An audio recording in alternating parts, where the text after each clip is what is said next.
Olá galerinha, hoje a gente vai ter uma revisão de Java básico, que foi a aula que foi ministrada para o pessoal da Supero no último sábado. Então eu vou estar dando uma revisada com o conteúdo que foi passado nessa aula aí e postando aqui no Café com Java. Primeiramente a gente vai criar um novo projeto Java e a partir dele a gente vai ver alguns conceitos que a gente teve vindo nessa pequena introdução ao Java. A primeira coisa que a gente viu nessa aula foram a respeito das variáveis, métodos, classes. Então, essa é uma classe Java, toda membro de classe Java, todo código fica dentro da classe, fora os imports e a declaração do package, e a gente tem níveis de acesso. Então, cada variável dentro do Java é declarada da seguinte maneira, onde a gente tem primeiro o nível de acesso dela, o tipo da variável e o nome dela. A gente viu que padrão, a grande maioria das variáveis no Java são privadas e a gente acessa essas variáveis através de outras classes, através dos métodos getters e sets. Lembrando já de alguns atalhos que a gente já começou a ver. No Eclipse você pode setar os métodos getters e sets através do source, generate getters and setters. Basta marcar as variáveis que você queira que ele gere e ele já gera os métodos para você. Lembrando que qualquer variável método marcado como private, ele só é acessível dentro da classe e o private não é possível, por exemplo, dentro de uma classe, né? O private se aplica a métodos e variáveis. Uma classe ela pode ser pública e, como a gente viu, ela só pode ser default, que é quando você não coloca nada explícito na declaração da classe. Já variáveis e métodos, elas podem ser tanto private como public, protect ou default. Lembrando que private é o nível de classe, public acesso geral e protect a nível de pacote.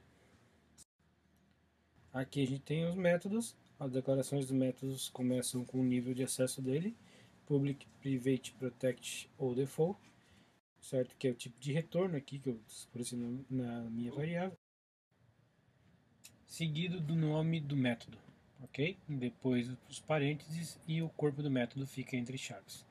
A partir do momento que você declara um tipo de retorno, você tem que ter o return aqui para retornar alguma coisa, que tem que ser condizente com o tipo de retorno, e o void no Java aqui, que quando você não deseja retornar nada.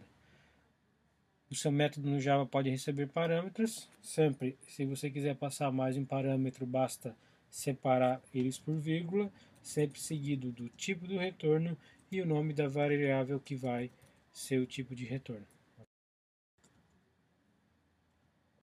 Vimos também a questão de pacotes, como eu já mencionei aqui um pouco atrás, onde os pacotes são importantes para definirmos níveis dentro da nossa aplicação, assim como regular os níveis de acesso. A partir do momento que temos uma classe que pode ser criada através do direito do mouse no pacote onde queremos criar, a partir do momento que temos uma classe em um determinado pacote, declaramos que o nível dessa classe é default, só estará visível as classes que pertencerem ao mesmo pacote. Notem que como o meu tipo 3 está no mesmo pacote que meu tipo 2, eu consigo perfeitamente criar uma variável do mesmo tipo. Agora, se eu tento criar uma variável do tipo 2 aqui na minha classe tipos, que está em meu outro pacote, não me aparece a opção nem para achar essa classe, porque a classe não está visível por se tratar de pacotes diferentes. Vimos também que todo programa em Java deve ter pelo menos uma classe com o método main, que é o método responsável por iniciar a nossa aplicação.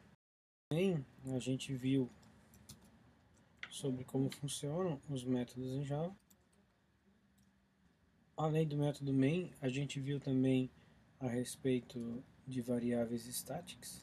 Variáveis essas que podem ser sempre alteradas, e caso a ela seja alterada, replicará em todas as instâncias dos objetos criados, como por exemplo, dentro do nosso tipo 3 nós temos uma variável que é privada chamada número.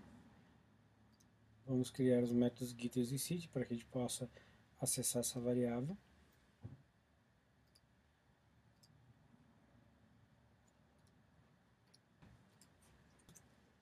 E vamos criar mais um objeto.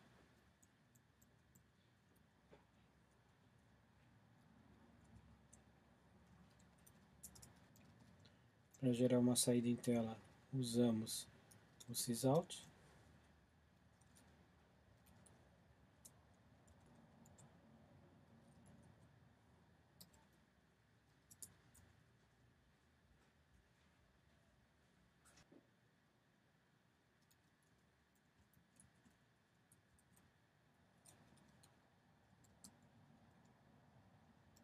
Para concatenar, a gente usa o sinal de mais em Java.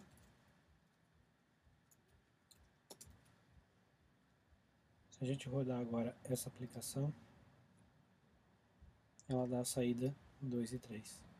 Mas se a gente, essa variável setNúmero, ela for uma variável estática, como a gente está colocando aqui agora, a partir do momento que a gente rodar essa aplicação, a saída será 3. Porque, independente se a gente mudou aqui numa classe ou não, a partir do momento que eu mudo essa variável uma única vez, ela vai replicar a todas as instâncias que a gente tem dessa variável em todas as classes, ok? Vimos também a respeito de herança, onde uma classe pode herdar de outra e assim possuir seus atributos. Como por exemplo, podemos ter uma classe que é mais genérica, chamada animal, onde tal classe tem um método comer.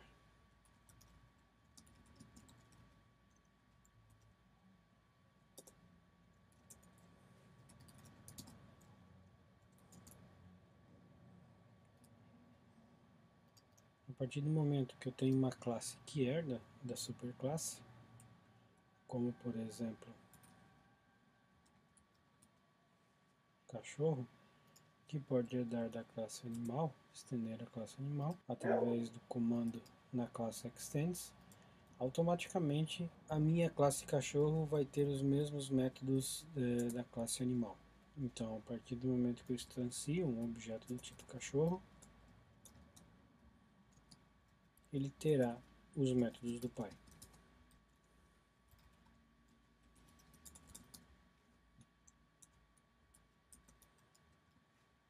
Se executarmos o código, e notem que não possuímos um método na classe cachorro, mas através do extends, da herança, recebemos os métodos do pai. Também vimos que podemos definir um método como abstract.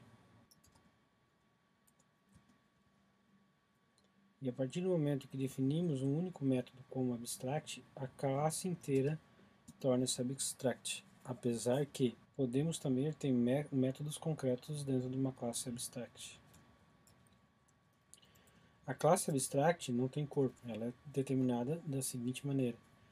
Notem que a criação de métodos abstratos faz com que esse método precise ser implementado na classe que herda do animal. Notem que agora a nossa classe cachorro está reclamando e para isso a gente precisa implementar a classe, o método comer na classe cachorro. Isso pode ficar ainda mais claro numa situação onde temos um método chamado emitir som, pois como cada animal emite um som de uma maneira diferente, há necessidade real de se implementar um método abstrato.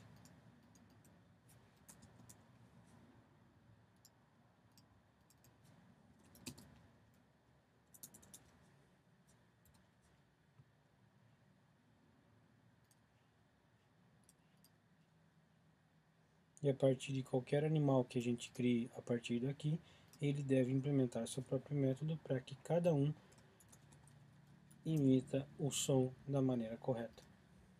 Lembrando que é sempre através do comando extends. O atalho para ver o que está de errado na classe e implementar os métodos que estão faltando, que eu estou usando aqui, é o Ctrl 1 no Windows ou Command 1 no Mac. Clicou 2 vezes, ele vai emitir o som.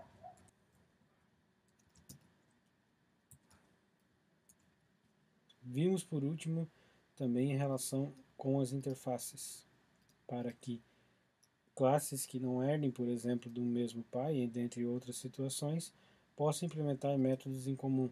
Para isso, na ocasião, implementamos uma classe chamada bola e uma classe chamada pneu.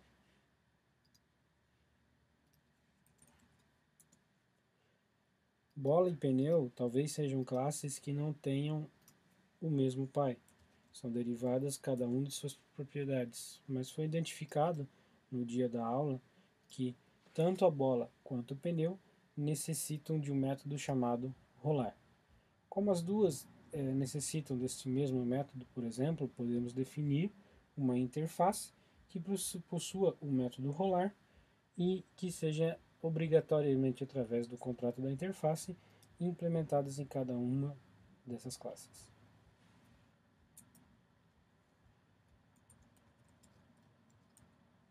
Nota que assim como definimos métodos como verbos e classes como substantivos, geralmente as interfaces são criadas como nomes através de adjetivos, como por exemplo rolável, como criamos aqui. A interface rolável, ela tem por padrão o método rolar, que vamos criar aqui, void rolar. Lembrando que o que? Ao contrário de uma classe abstrata, onde podemos ter métodos concretos, a interface, automaticamente, todo método é abstrato. A interface é um ambiente totalmente abstrato. A interface nasceu para ser estendida, ou melhor, implementada. Tanto que, como a gente viu, é independente você colocar num método de uma interface a palavra abstract ou não, pois implicitamente qualquer método declarado numa interface é um método abstrato. Para que a nossa bola e o nosso pneu sejam algo roláveis, precisamos implementar a interface que acabamos de implementar. Implementamos o método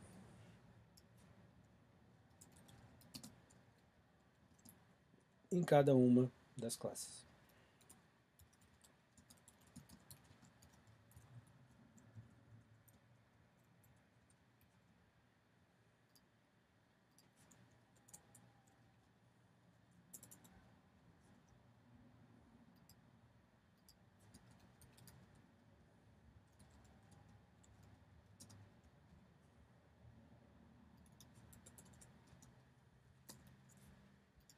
E esses foram os principais tópicos que a gente viu na primeira aula.